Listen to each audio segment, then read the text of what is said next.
How about that Jesper, though? The Minnesota Wild shut out the Chicago Blackhawks in a great rebound effort for Jesper Wallstedt. 2 goals for Kirill Kaprizov, get him to 41 on the season. Marco Rossi scores. A lot of the youth showed out in tonight's win. Let's break down all of the particulars on tonight's Locked On Wild postcast. Fire it up.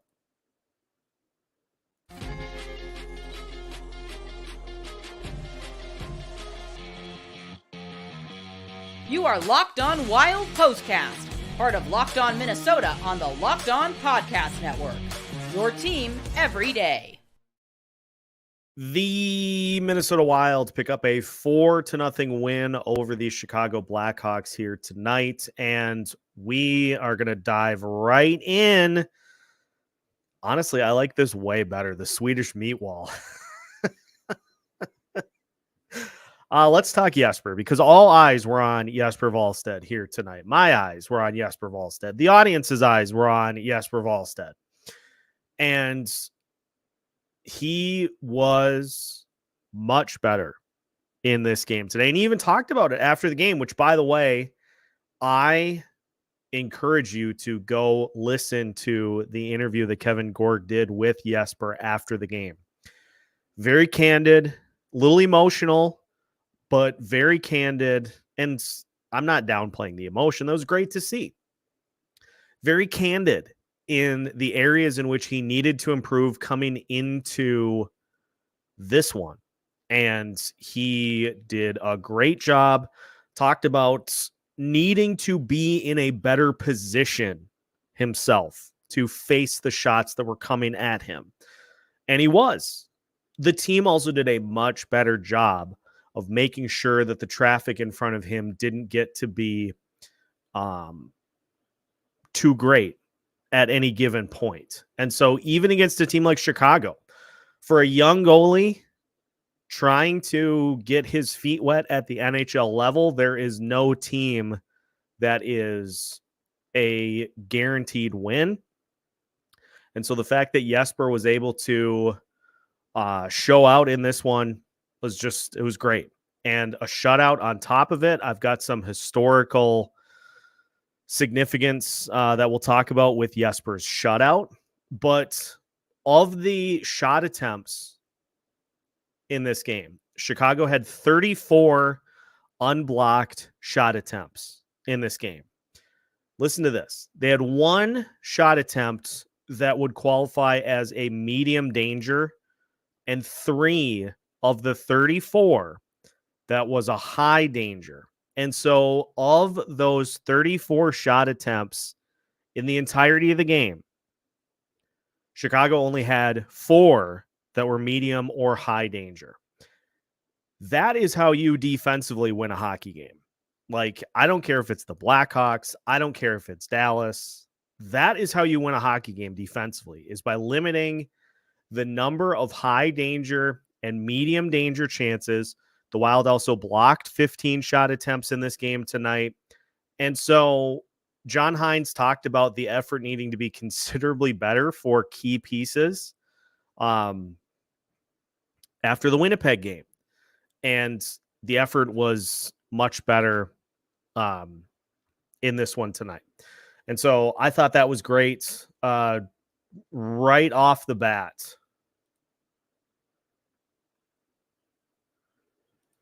And I just want to get to some of the other historical numbers to throw at you here for this one tonight. Let's get to Minnesota Wild PR. Where is it? Making 24 saves in today's 4-0 win over Chicago, Jesper Wallstedt becomes the 5th rookie goaltender in Minnesota Wild history to post a shutout, joining Josh Harding, who did it 3 times, Darcy Kemper twice, Kaapo Kähkönen twice, and Anton Khudobin, who also did it 1 time. So Jesper joining a who's who of goalies to record shutout wins in their rookie season. Now, obviously, Wallstedt will have a chance to add to that ledger because he's only going to get into a few games at the end of this season. So next year will be his technical rookie season. But just great to see him bounce back and just be so cerebral about the things that he could work on after that start against Dallas. Because let's be honest, that Dallas start was all around. Every level of the team's performance was a disaster. And Wallstedt looked like a guy who was maybe wasn't quite ready for the speed at which a lot of these shots at the NHL level come through, but he worked on it. He worked on it down in Iowa and looked much better here in this one today. Other things that we saw today. Kirill Kaprizov with 2 goals. He now has 41 on the season. Get this. The Minnesota Wild have scored 90 goals in their past 30 games. Out of those 90, Kirill Kaprizov has scored 23 of them. He has assisted on 24 of them, and he has been on the ice for 59 of them. It is, every time I dive into these Kaprizov numbers, it just boggles my mind even more. But it just further underscores what we have been talking about for a long time. And this extends to Joel Eriksson and Matt Boldy as well. They have been on the ice for now, I think if my math is correct, it's the 3 of those players have been on the ice for 56 of the 117 goals scored since January 13th. So it's been those top 3 or bust. Freddy Gaudreau with a goal tonight. Total surprise, but credit to Freddy for getting to the net and tipping one in to add to the scoring. That is Freddy's first goal since he had one recently, if I do recall correctly. Let me just, and as Dougie notes here, Jesper is the youngest of those 5 to earn a shutout in his rookie season. First goal for Freddy Gaudreau since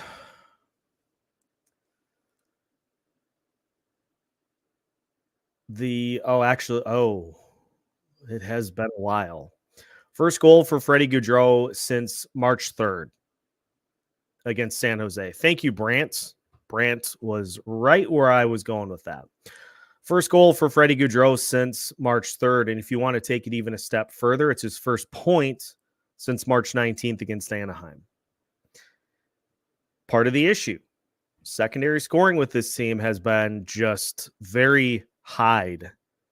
Not Hyde, Hide throughout a majority of the season. So Kaprizov scores 2 goals here today. Marco Rossi knots his 21st goal of the season and just continues to put together a real solid rookie season. Murat Huznadinov, 14 minutes, 58 seconds of ice time today. He had an assist. He had 1 shot attempt, 2 blocks, and 2 hits, and was 2 of 5 in the faceoff circle. And Brock Faber had that just disgusting setup for the Kirill Kaprizov goal at the to cap off the scoring, as he just left it right on a tee for Kaprizov, who buried it. Faber gets another assist. He has, I think, 36 assists on the season. So Faber just continuing to be about a half point per game defenseman, which is just, that's quite the number. He's got 43 points right now, 7 goals, 36 assists in 77 games. Unless something crazy happens the rest of the way, he's going to play in all 82 and just continues to be continues to be just a huge part of the youth movement for this Minnesota Wild team. Connor Bedard, 18 minutes, 24 seconds. He had one shot on goal, one shot that missed the net. He had 2 hits and a giveaway. He was also 2 of 3 in the faceoff circle. Didn't play on the power play because the Wild did not get called for a penalty in this one. And he also did not play on the penalty kill. So there's your Calder Trophy comparison. Although, as I noted in the live stream today, is that one of the Hughes brothers has crept up into the Calder Trophy race to take a second place spot in points in the Calder Trophy race. Jack Hughes, I think it is. It's one of the Hughes brothers. There are a bunch of them. He's hopped up into second place in terms of points, but is still like a minus 28 on the season. Brock Faber is not a minus. Connor Bedard. Oh, what was Connor Bedard? He was even. He was even today, which is, I guess, a positive for him. Brock was a +1. So now he's +2 on the season. And yeah, you tell me. You tell me who should. Thank you, Luke Hughes. There's Jack. There's Quinn. There's Luke. There are too many. There are too many Hugheses. Too many Hugheses. Bedard has 18 seconds of penalty kill time the entire season. All gas, no brakes. All power, all offense, no defense. And he's a minus 38 on the season. So you tell me. You tell me who deserves it. I know who I'd pick. But again, the big story is Jesper getting the shutout here today and getting himself in position to face shots, which was something that was a bit of a struggle for him against Dallas, and just looking comfortable in net. That's the big takeaway from today's game, is that he looked like an NHL goalie. And as we continue to build this thing going forward, he's going to be a big piece of the puzzle here as the season unfolds. So that's the takeaway here. 2 goals for Kirill is great. A goal for Rossi is great. But Jesper is the big takeaway from this.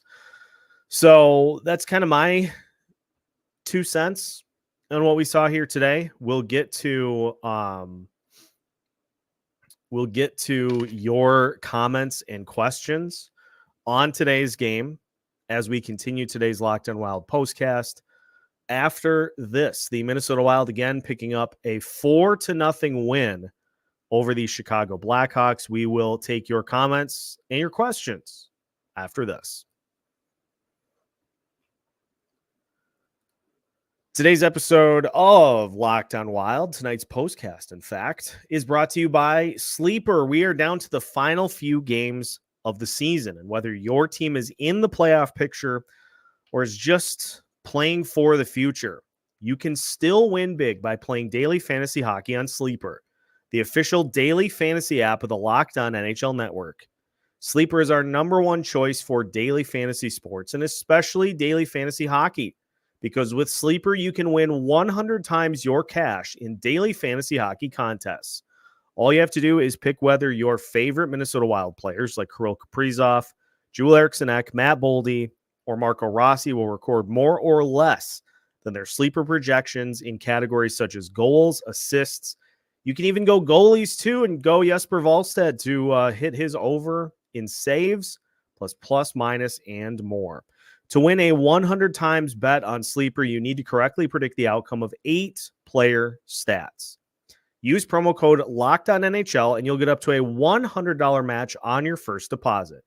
Terms and conditions apply. That's code LOCKEDONNHL. See Sleeper's terms of use for details and locational availability. Tonight's Locked On Wild postcast also brought to you by eBay Motors. Passion, drive, and patience. The formula for winning championships is also what keeps your ride or die alive. eBay Motors has everything you need to maintain your vehicle and level it up to peak performance. Superchargers, roof racks, exhaust kits, LED headlights, and more. Whether you're into speed, power, or style, eBay Motors has got you covered. With over 122 million parts for your number one ride or die, you'll always find exactly what you're looking for. And with eBay Guaranteed Fit, your part is guaranteed to fit your ride every time or your money back. Because with eBay Motors, you're burning rubber, not cash. With all the parts you need at the prices you want, it's easy to make your car the MVP and bring home the win. Keep your ride or die alive at ebaymotors.com. Eligible items only. Exclusions apply. eBay Guaranteed Fit only available to U.S. customers. Welcome back to tonight's Locked On Wild postcast. Minnesota Wilds pick up the 4-0 win over the Chicago Blackhawks here today. And again, the big story in this one, Jesper Wallstedt, who stopped all 24 shots that he faced. Minnesota Wild defensively held Chicago to 4 shots of medium or high danger. That's it. Of the 34 shot attempts they took, 30 of them were low danger. So that's a nice way to help a goalie out who is starting to make his way at the NHL level. And so credit to the Minnesota Wild defensively for holding Chicago at bay pretty much all season. If Bedard is so good, why didn't he score on a rookie goalie in his second game? Well, many people have been saying this. Many people have been asking this question. Faber is on track for the most block shots on the most minutes of any rookie skater of the last 30 years. Bedard is on pace for the worst plus minus of any rookie skater in that same span.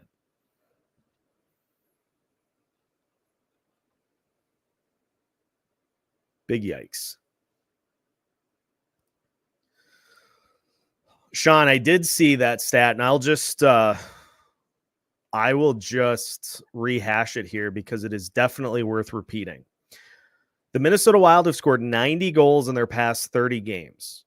Out of those 90 goals, Kirill Kaprizov has scored 23 of them. He's assisted on 24 of them. And he's been on the ice in general for 59 of the 90. Like, he is just a goal magnet for this Minnesota Wild team. Imagine if there was any level of help outside of Matt Boldy and Joel Eriksson. Imagine if there was any level of help. Be in a great spot. Be in a very good spot. Denny's got some trivia for us. I'm going to put the question up here in just a second.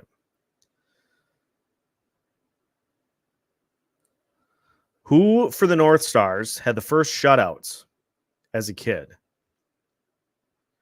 The answer, Donnie Beaupre at 18. I don't even remember what I was doing at 18. Certainly was not lacing it up and strapping on the pads to go between the pipes. Certainly was not doing that. But that is an unbelievable statistic by the captain, who just brings the heat every time in and out. That's what you get. That's what you get with Denny as the captain. He brings the heat every single time he hops in. Michael, so are we out of salary cap hell now, or do we have another year to go? There's another year of this. There's another year of the fun. And then we're talking about Parise and Suter's cap hits being less than Freddy Gaudreau combined. But there's one more year of this. One more year of this, and then we're free.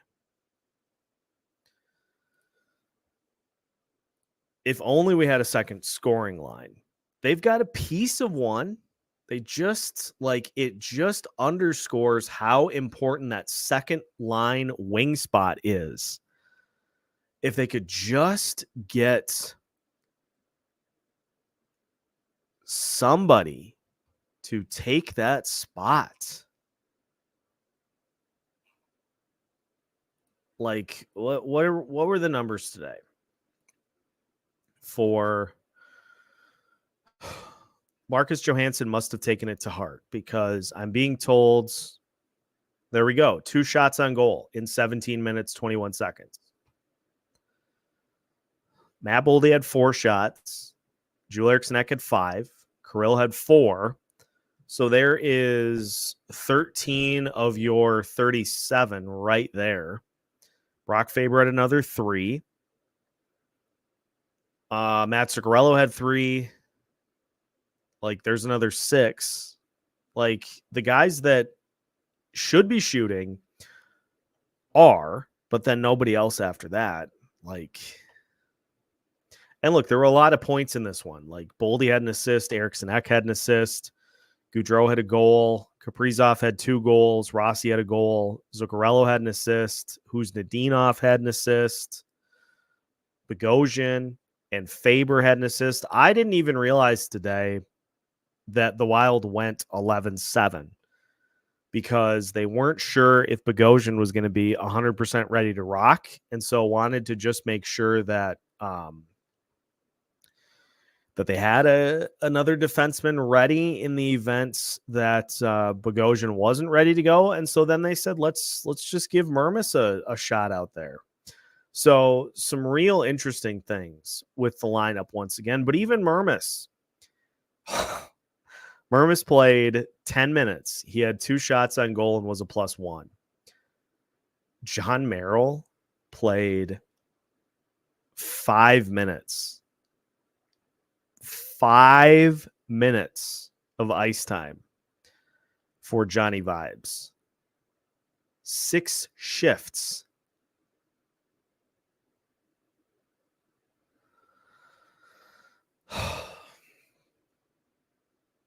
Six shifts of Johnny Merrill hockey tonight. That's something else.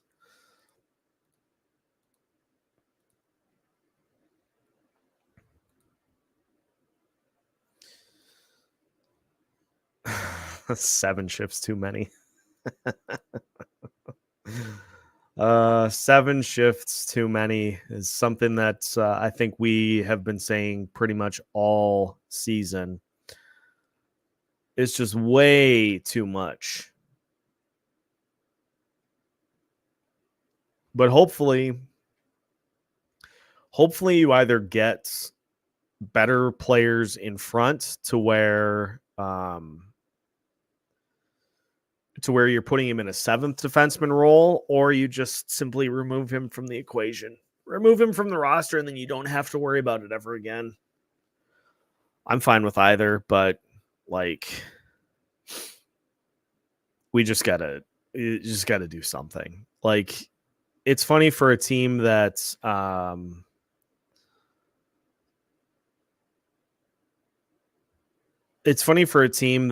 has very limited finances this upcoming season, that it feels like they're going to make just some massive changes. But honestly, like,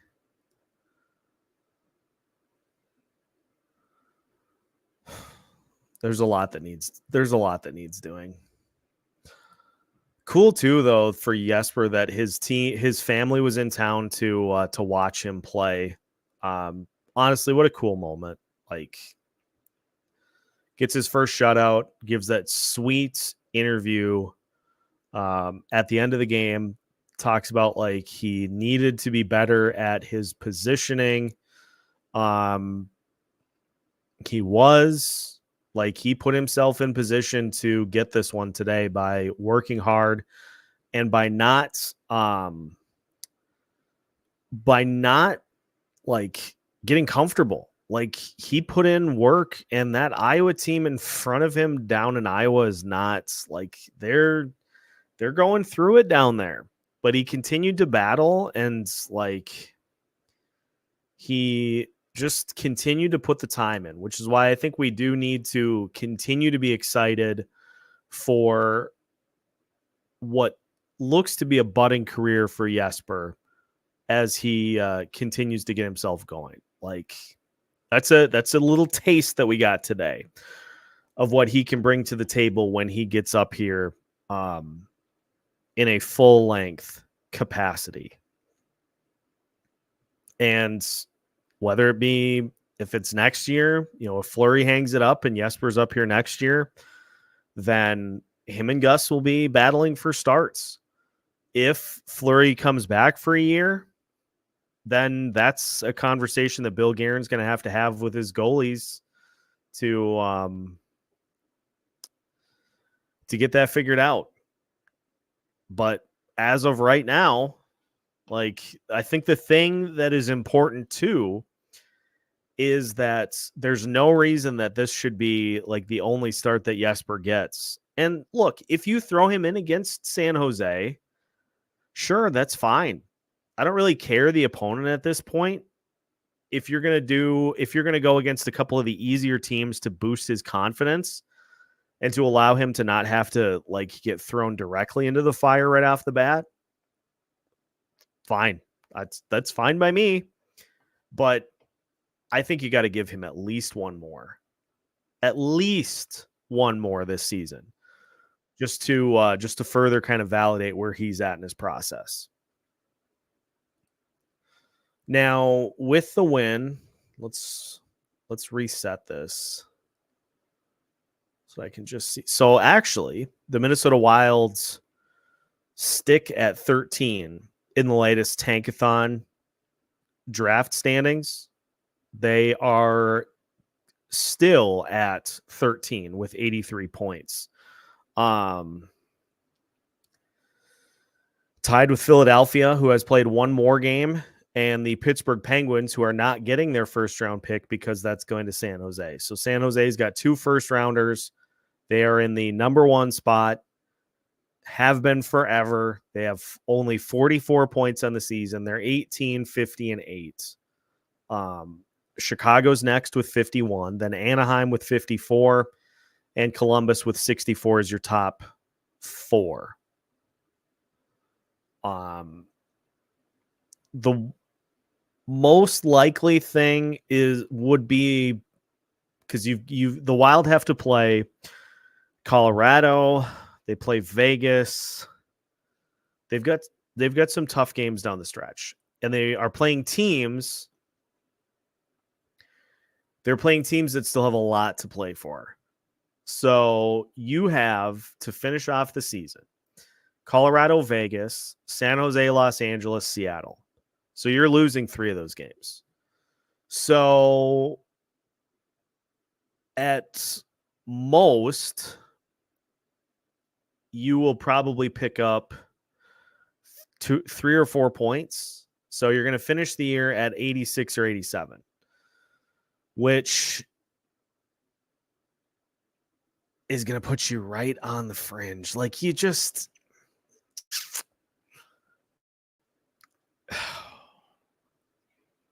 really would be nice to just kind of put the car in park for the rest of the season. And as Sean notes, other than St. Louis, at least all the other teams around the Wild in the draft order are still in the playoff hunt. Your Washington, Philadelphia, those 2 teams, Pittsburgh as well. So they're still going to be duking it out too. What do the standings look like right now in the East?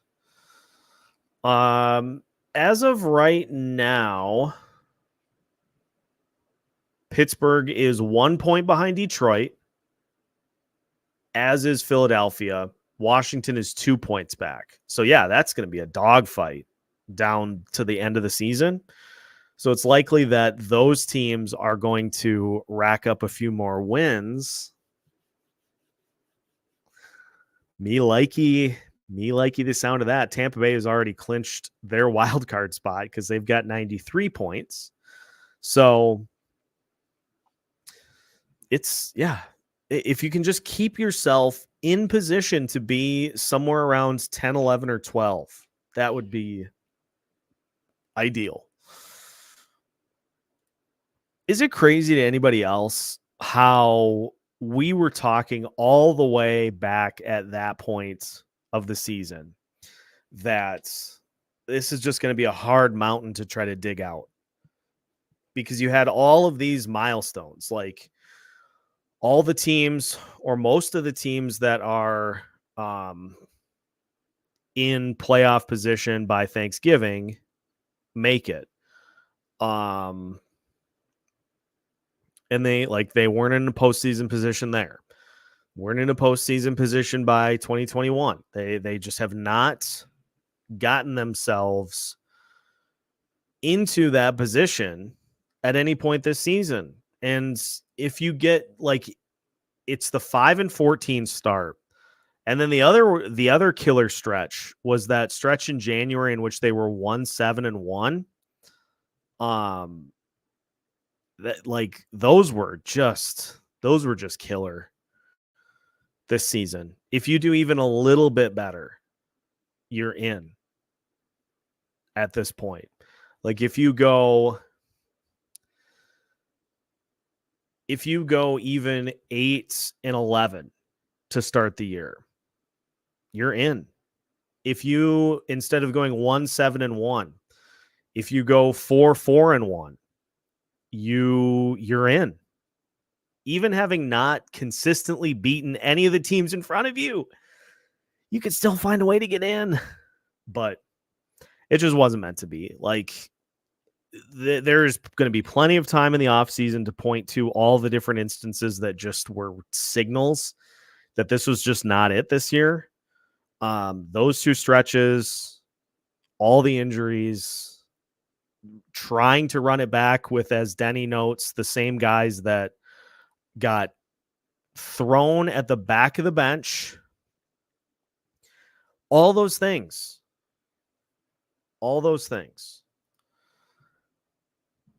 Yeah, and this is the other part of it too. Sean is dead right here.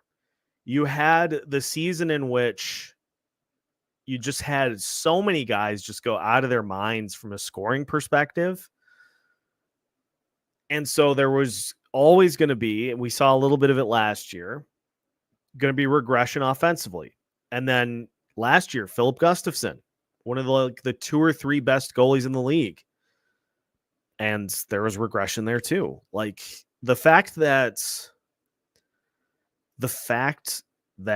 so much of what has happened since 2021, 2022 has been based off of trying to replicate it is a little nauseating too. We got to lock all these guys in because they did this once, which means they can do it again. It's Billy, my guy,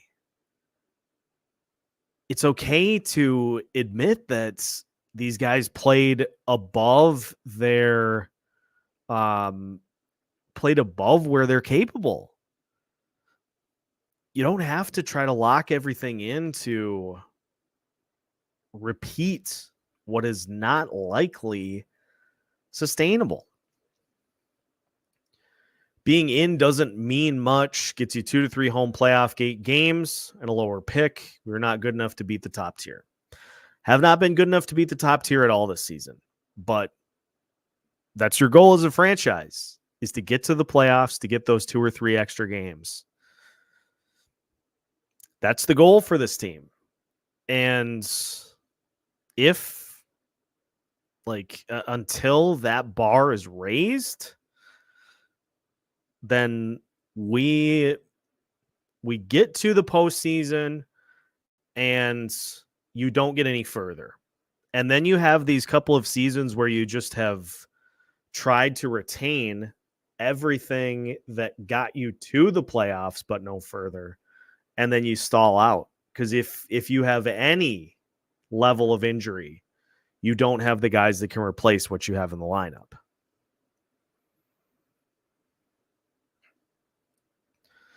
That's the problem. Goal is too low, and they pursue a level of quality that isn't going to keep top talent long term. Like we can just bump it up a little bit. That's all we have to do.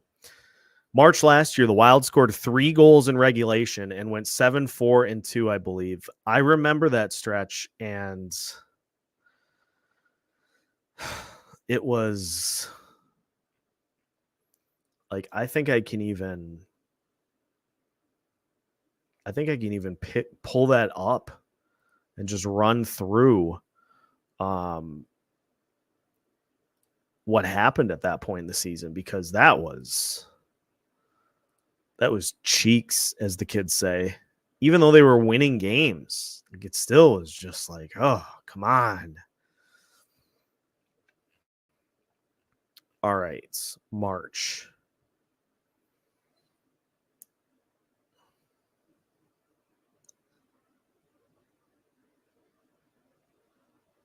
Oh, I misread this even. Scored 3 goals in regulation once and went 3-4-2. Yeah, listen to these games. 2-1, 3-0. Lost a 1-0 shootout. 1-4-2, 1-5-2. Lost 5-4 in OT. 8-5, 5-2, 5-3, 2-1 in OT, 5-4 in a shootout. Like, this was at the end of the season when Gustafsson was at the height of his power. There's just got to be, I think, an organizational discussion. Where are we going? What are we chasing? I remember the stretch you were talking about, Sean. It was like, was it around the Seattle game? I remember the stretch you're talking about, though. It may not have been those games, but I 100% remember that stretch where they could not buy a goal. So there was a stretch in February where it was like 3-2 shootout win, 2-1 shootout loss, 3-2 loss in regulation, 2-1 shootout win over Dallas, 4-3 win over Nashville, 2-1 win. That's the stretch. That's the stretch you're talking about, Sean. It started February 11th against New Jersey, and it goes from February 11th to oh my God, March 4th. Like 3-2 shootout win, 2-1 shootout loss, 3-2 regulation loss, 2-1 shootout win, 4-3, 2-1, 2-0, 2-1 loss in OT, 3-2 win in OT, 2-1 shootout win, 2-1, 3-0. That's the stretch. We found it. February 11th of last year to March 4th of last year.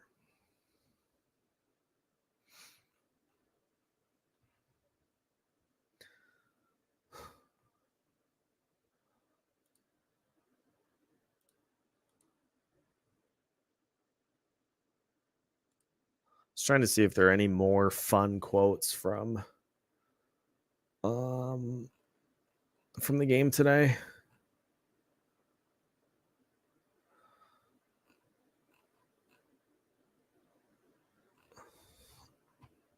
The youth should be the big takeaway from today's game. 100%.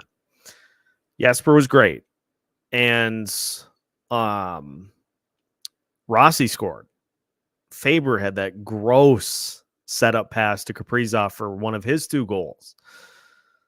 It was just a fun kind of a peek down the line as to what we will be getting to see more often with Jesper between the pipes. Like, I'm hoping that he gets at least the San Jose game. I did find it interesting that John Hines seemed kind of caught off guard by that question in the post game. So hopefully he's thinking ahead to maybe getting, you know what would be great? Hear me out on this. You know what would be great is you give Jesper the San Jose game. Give him one at home too. Give him the Seattle game. Give him the Seattle game on Thursday.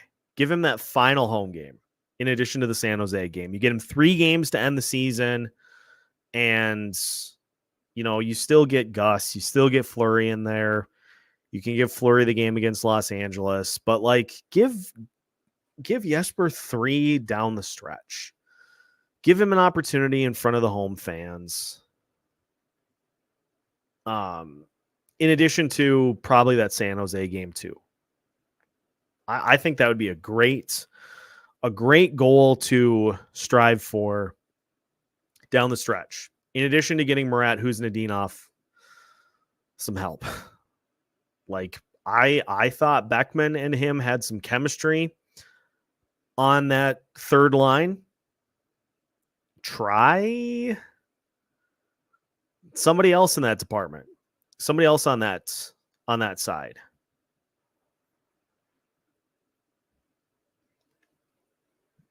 And we saw a little bit of that from John Hines tonight. He went back to Boldy, Kaprizov, and Rossi at one point. So he's doing a little tweaking during the game.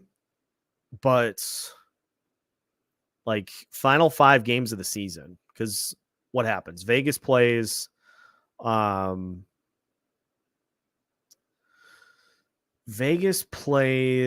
think, Vancouver tomorrow night.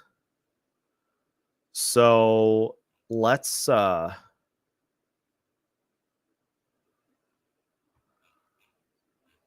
that should be the official end of the line. If Vegas beats Vancouver, or even if they get 1 point out of the 2, that should be the official mathematical elimination.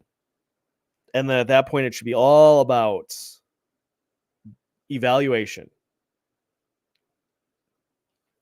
This is like when corporate comes into your job and wants to see how everything is done. They're just taking notes. They're just observing. They just want to see how everything is done because they've got some thoughts going forward. It's not a performance review. It's just an observation because the performance reviews have already happened.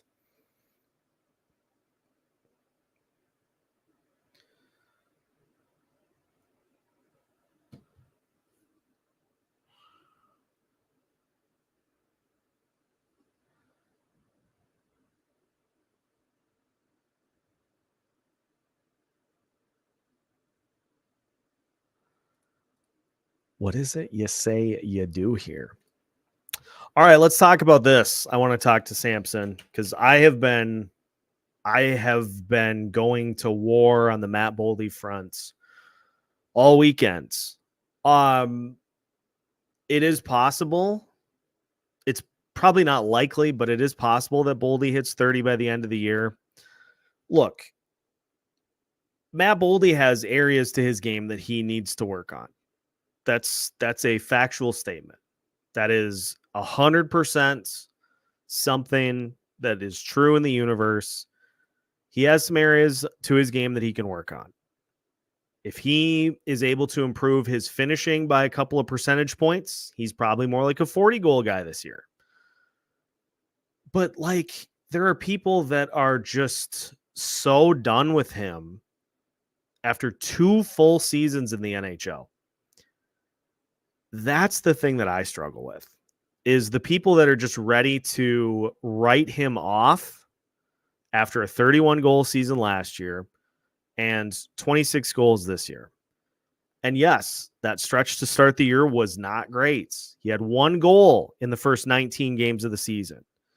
But whatever it is, whatever happens, if it was John Hines kind of lighting a fire under him, if it was Boldy finally getting away from Marcus Johansson, look at what he's done since. He has 25 goals since John Hines took over.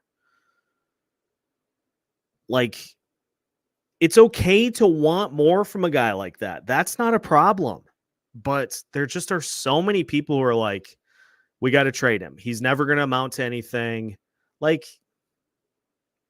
he's 23 years old, is making $7 million a year, and is a perennial 30-goal guy. If he would, at this point, if we had the assumption of this is as good as Matt Boldy's going to get, that's a problem. But I don't get that sense. I feel like Matt Boldy has more to give. A lot of others that cover this team feel like he has more to give. A lot of people that watch this team feel like he has more to give. And so the next step for Matt Boldy is to build off of what he has done over the last 2 seasons. And that's on him. That's on Matt Boldy to do all of that. But to just completely write a guy off because it looks like because it doesn't look like he's going 100% all the time. Go send that energy at Marcus Johansson. I'm going to be fighting this until my dying breath. I'm going to be fighting the trade Matt Boldy discussion for the rest of my time doing any level of podcasting. You can want more from him. I do. That's perfectly acceptable because I feel like he has more to give, but he'll get there. That's part of the growing process. That's part of the development process as a young player. And so he'll get there, and I'm just gonna I'm going to leave it. I'm going to leave it at that. But he'll get there. That's part of the development process for a guy like Matt Boldy. Denny's right on. Boldy's a youngster. He's still learning. If he got to the 40-goal range and was being paid $7 million a year, that's a steal. It's an outrageous steal. Analytically, he is already meeting the level of his current contract. He's meeting it right now. So he's giving you $7 million of value right now. If he exceeds that, that's where it becomes just a bargain for the next 5 or 6 seasons. That's when you start to get that's when we start to get to how we feel about Joel Eriksson Ek right now. So that's my piece. That's all I'll say on the Matt Boldy front. Kakinen just gave up a goal after getting hit in the bag. It looks like we can't have that. That's, especially with a hockey puck, that's just miserable. We can't be doing that.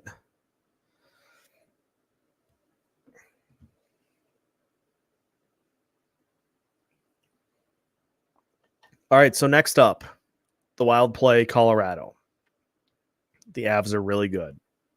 The Wilds, not so much.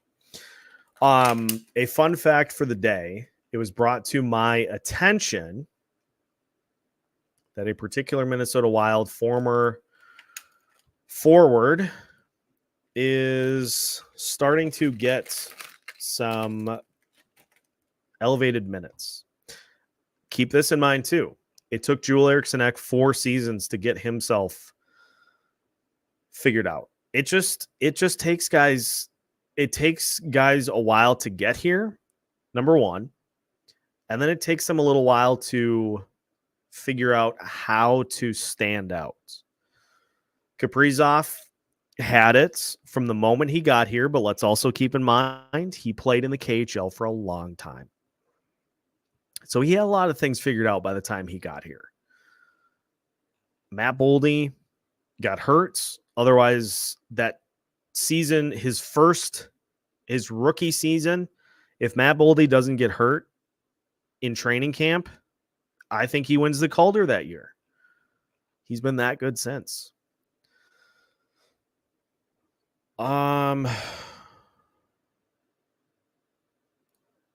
When was the last time we won a game versus the Jets, Avs, or Stars?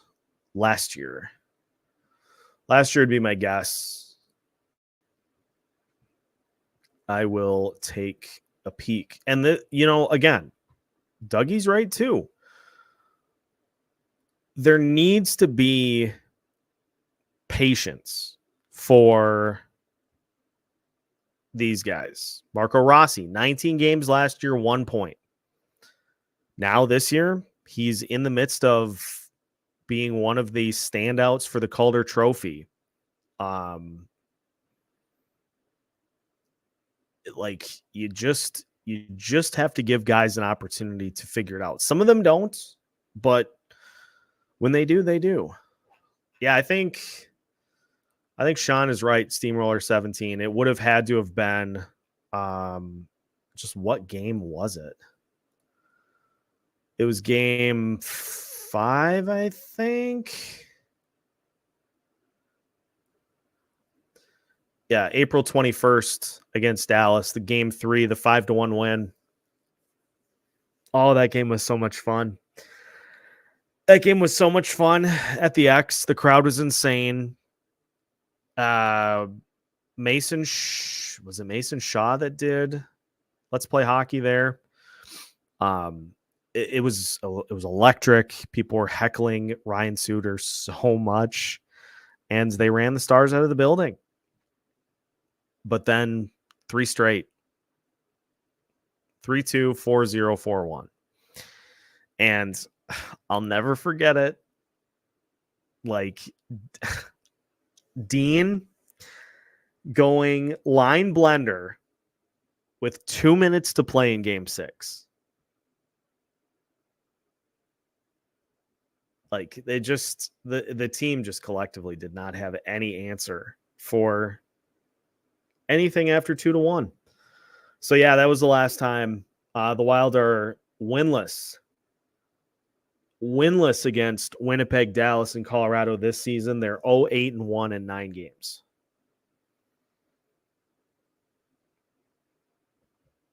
Not ideal. But at some point, those wins will come back, because not everybody sustains their cup run for long. Eventually, you kind of sink back down. All right, folks, it has been a marathon of a day. Unless anybody has any quick questions here to finish, I think I'm going to wrap this one up. If you do have questions you'd like answered in an episode, we've got a spot in the Discord server to host those questions in the mailbag questions section. Also, you can just email lockedonwild@gmail.com. If you have a question you'd like answered for an episode, feel free to shoot me an email, and we'll add it to our list for future episode, whether it be coming up or in the off season. We have an episode bank ready to go for topics. So feel free to reach out if you've got something. Thanks for tuning in all day to our live show on Sunday at noon, and to today's watch party, and also to tonight's Locked on Wild postcast. We have you covered all the time, every day, whether it be episodes, whether it be live streams, whether it be postcasts. We've got you covered. So make sure to drop us a like here for today's episode, and make sure to subscribe so you don't miss out on any new episodes throughout the week. We've got new episodes for you every Monday through Friday as part of the Locked On Podcast Network.